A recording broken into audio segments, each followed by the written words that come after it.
Assalamualaikum warahmatullahi wabarakatuh. Yo, what's up guys? How you guys doing? Oke teman-teman, jadi balik lagi ya di vlog Andi Reslauda. Jadi kebetulan ini adalah video ketiga gue. Oke, jadi dua video sebelumnya itu kita membahas mengenai kepemimpinan dan juga mengenai kreativitas dan inovasi pemimpin. Nah, jadi di dua vlog gue sebelumnya itu, kalau teman-teman pengen lihat, nanti linknya sudah ada di description ya. Oke, jadi buat yang belum kenal, kita perkenalan lagi. Nama gue Andi Reslauda. Gue adalah mahasiswa Pascasarjana Institut Setiami. Dan untuk vlog gue kali ini masih dengan konteks yang sama, adalah tugas untuk mata kuliah kebijakan publik dengan dosen Ibu Dr. Sri Sundari gitu. Jadi di sini gue akan sedikit mereview mengenai sebuah buku. Nah, bukunya itu berjudul Handbook Analisis Kebijakan Publik dalam Ruang Lingkup Teori, Politik, dan Metode, yang ditulis oleh Frank Fischer, Gerald J. Miller, dan Mara S. Sidney gitu. Jadi ini bukunya teman-teman ya, sudah diterjemahkan ke dalam bahasa Indonesia, dan juga ini adalah buku cetakan tahun 2015 gitu. Jadi untuk cetakan yang belum terlalu lama ya. Nah, kalau teman-teman pengen lebih tahu sedikit mengenai review mengenai buku ini, so stay tune and don't go anywhere. Oke teman-teman, jadi kita sekarang masuk kepada sedikit review mengenai buku ini ya. Nah, jadi sebelum kita akan pelajari dulu dasarnya dulu nih ya. Oke, jadi di sini ada dasar pengembangan ilmu kebijakan. Nah, jadi dalam pendekatan ilmu kebijakan dan para pendukungnya sengaja membedakan diri dari para sarjana sebelumnya. Contohnya itu seperti dalam ruang lingkup ilmu politik, administrasi publik, komunikasi, psikologi, jurisprudensi, dan sosiologi, dengan mengajukan 3 karakteristik definisi yang jika digabungkan melebihi sumbangan setiap bidang studi yang lebih tradisional. Nah, kita lihat nih 3 karakteristiknya itu apa saja. Nah, di sini akan gue bacakan. Yang pertama, ilmu kebijakan secara sadar dibingkai sebagai problem oriented, secara tegas menangani isu-isu kebijakan publik dan mengajukan rekomendasi bagi penyelesaiannya. Sekaligus secara terbuka menolak studi fenomena hanya demi studi itu sendiri. Itu menurut Lausler tahun 1956. Nah, pertanyaan masyarakat atau politik itu selanjutnya apa? Nah, di sini juga dijelaskan bahwa selalu penting dalam pendekatan ilmu kebijakan. Demikian juga problem kebijakan dilihat terjadi dalam konteks tertentu, konteks yang harus dipertimbangkan dengan cermat dalam analisis, konteks yang harus dipertimbangkan melalui metodologi dan rekomendasi selanjutnya. Sehingga tentu saja pendekatan kebijakan belum mengembangkan dasar teoritis secara menyeluruh. Itu untuk karakteristik yang pertama ya. Nah, untuk karakteristik yang kedua, jadi di sini adalah ilmu kebijakan adalah jelas multidisiplin dalam pendekatan intelektual dan praktisnya. Hal ini karena terlampir setiap masalah sosial atau politik memiliki beberapa komponen yang terkait erat dengan berbagai disiplin akademis tanpa secara jelas masuk ke dalam satu domain disiplin tertentu. Oleh karena itu, untuk mendapatkan pengertian yang lengkap dari fenomena tersebut, banyak orientasi terkait harus dimanfaatkan dan dipadukan. Bayangkan jika Anda bisa penelitian kebijakan dalam pembangunan kembali suatu kota, gitu, atau dalam hal ini karena terorisme internasional ya. Nah, yang tidak menggunakan gabungan pendekatan dan keterampilan disiplin. Tuh. Lalu untuk pendekatan yang ketiga, itu pendekatan ilmu kebijakan secara normatif atau berorientasi nilai. Dalam banyak kasus, tema berulang ilmu kebijakan menyangkut etos demokrasi dan martabat manusia. Orientasi nilai ini maksudnya adalah sebagai reaksi terhadap behavioralisme, yaitu objektivisme dalam ilmu sosial dan pengakuan bahwa tidak ada masalah sosial atau pendekatan metodologis yang bebas nilai gitu. Dengan demikian, untuk memahami masalah, kita harus mengenali unsur nilainya. Demikian pula tidak ada ilmuwan kebijakan tanpa nilai pribadinya sendiri yang juga harus dipahami. Jika tidak dipecahkan sebagaimana yang telah dibahas oleh Ami pada tahun 1984, tema ini kemudian menduduki peran sentral dalam gerakan ilmu kebijakan menuju orientasi pasca positivis gitu. Jadi bisa dilihat ya, untuk perkembangan ilmu kebijakan ini tentu kaitannya itu sangat banyak hal, karena segala macam sektor itu pasti membutuhkan rumusan ilmu kebijakan, baik itu sektor ekonomi, sektor politik, atau sektor sosial, atau sektor budaya. Itu semuanya memerlukan rumusan ilmu kebijakan gitu. Makanya bisa dibilang ya, seperti yang tadi disampaikan dalam buku ini, bahwa sumbangsihnya ini lebih besar daripada bidang ilmu apapun. Nah, oke, teman-teman.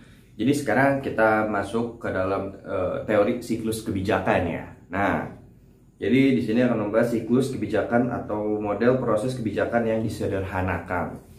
Nah, dalam bukunya Frank, Gerald, dan Mara itu mengambil istilah menurut Hagwood and Peters pada tahun 1983, bahwasannya mengemukakan gagasan suksesi kebijakan untuk menggarisbawahi bahwa kebijakan baru berkembang di lingkungan yang padat dari kebijakan yang sudah ada, sehingga kebijakan sebelumnya membentuk bagian penting dari lingkungan sistemik pembuatan kebijakan. Seringkali kebijakan-kebijakan lain bertindak sebagai hambatan utama untuk mengadopsi dan menerapkan tindakan tertentu. Pada saat yang sama, kebijakan menciptakan efek samping dan menjadi sebab masalah kebijakan berikutnya. Lintas sektor, misalnya pembangunan jalan menyebabkan masalah lingkungan, serta dalam sektor misalnya subsidi produk pertanian menyebabkan overproduksi. Dan karenanya kebijakan baru itu sendiri atau kebijakan sebagai masalah bagi dirinya sendiri menurut Wildavsky tahun 1979. Nah, jadi memang ya, kenapa bisa dibilang kebijakan itu perlu, rumus kebijakan itu perlu diterapkan dalam berbagai sektor pemerintahan atau sektor keilmuan, karena begini, seperti yang tadi dikatakan, sebuah kebijakan itu pasti akan menimbulkan pro dan kontra, akan menimbulkan hasil positif atau negatif, reaksi yang baik atau reaksi yang buruk. Maka dari itu, memang terkadang suatu kebijakan itu tidak bisa memungkiri akan adanya reaksi baik atau reaksi buruk. Nah, yang harus digarisbawahi adalah itu ketika kita tahu mengambil suatu kebijakan akan ada reaksi baik dan reaksi buruk, kita memang tidak bisa menghindar sepenuhnya, tetapi kita bisa mengatasi reaksi buruk tersebut itu harus seperti apa. Itulah kenapa ilmu kebijakan itu sangat penting sekali, teman-teman. Seperti itu.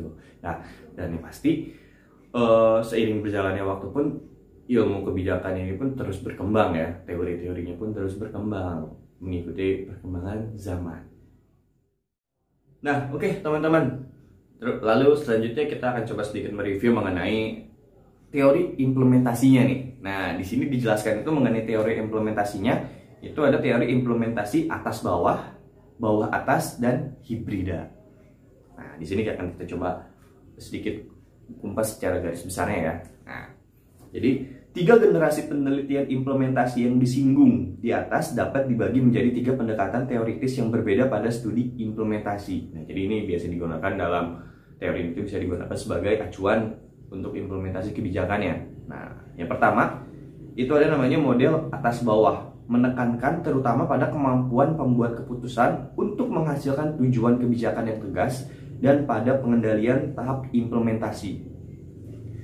Nah, yang kedua itu ada kritik bawah atas, melihat birokrat lokal sebagai aktor utama dalam penyampaian kebijakan dan memahami implementasi sebagai proses negosiasi dalam jaringan pelaksana. Nah, lalu yang terakhir itu ada teori hibrida, yaitu mencoba mengatasi kesenjangan antara 2 pendekatan tersebut dengan menggabungkan unsur-unsur model atas bawah, bawah atas, dan model teoritis lainnya gitu. Nah, ini pun juga sebenarnya akan mengurai secara singkat landasan teoris ketiga pendekatan ini. Nah, tapi supaya teman-teman lebih jelas lagi, nah jadi nanti teman-teman bisa searching aja bukunya di internet ya, buku ini, atau mungkin teman-teman bisa pinjam ke perpustakaan kampus, kantornya gitu, atau bisa juga teman-teman langsung beli di online shop atau di toko buku terdekat ya mengenai buku ini. Nah, karena di sini buku ini saya yakin akan mengumpasnya secara lebih detail dan rinci, karena teman-teman bisa lihat ya, buku ini tebal sekali. Nah, jadi kalau saya jelasin di sini satu-satu, takutnya nanti teman-teman jadi lebih ngantuk atau tidak paham lagi gitu. Jadi intinya pemilihan teori yang tadi saya sebutkan itu pada dasarnya berasal dari para sarjana terkemuka seperti Hill dan Hugh tahun 2002, lalu ada De Leon tahun 1999 dan 2001, lalu ada Parson 1995, lalu juga ada Sabatier tahun 1986, serta pandangan-pandangan dari para penulis tentang arti terkait dengan studi yang dibahas ini, gitu. Nah, oke teman-teman. Lalu di sini saya sedikit akan membahas terkait mengenai apakah kebijakan itu menentukan politik, gitu. Jadi di sini saya coba menyimpulkan saja secara garis besarnya ya. Jadi kalau misalkan kita memahami lingkungan kelembagaan dan jaringan kebijakan dengan ya yang kita ketahui secara ini ya, kebijakan menentukan politik adalah masuk akal karena sejauh karakteristik proses kebijakan dapat dihubungkan dengan lingkungan kelembagaan dan konstelasi aktor yang biasanya terlibat dalam pengembangan, pembuatan keputusan, dan pelaksanaan kebijakan tertentu. Jadi kalau boleh saya simpulkan dari buku ini, kebijakan menentukan politik itu memang bisa dibilang betul adanya. Kenapa? Karena seperti yang tadi dikatakan ya, karena ini tuh akan dapat dihubungkan dengan lingkungan kelembagaan, terus aktor yang terlibat di dalamnya atau tokoh-tokoh publik dan pemimpin, lalu ada pembuatan keputusannya dan pelaksanaannya juga, itu kan semuanya keterkaitan satu dan lainnya. Jadi karena apa namanya, karena ini melibatkan cukup banyak pihak, maka disitulah terjadinya politik dalam skema berinteraksi atau berhubungan segala macam.